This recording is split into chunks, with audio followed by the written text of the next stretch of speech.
22, yata 21. I have my prakider. Lola, you are 121 years old. Your name is? Ano po ang pangalan nyo? I am Fatima Sankula.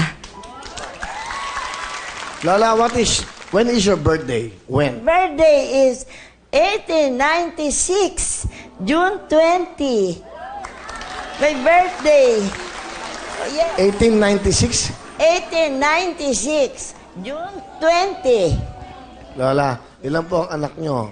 Wala ko. I'm very sorry. Because wala akong anak. Wala. Wala po kayo naging anak? Wala rin po kayo naging asawa? Wala.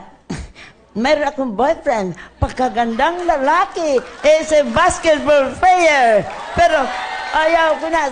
Once nga, nagsilip ko siya nga ako ay niluloko. Ayaw ko na. I break.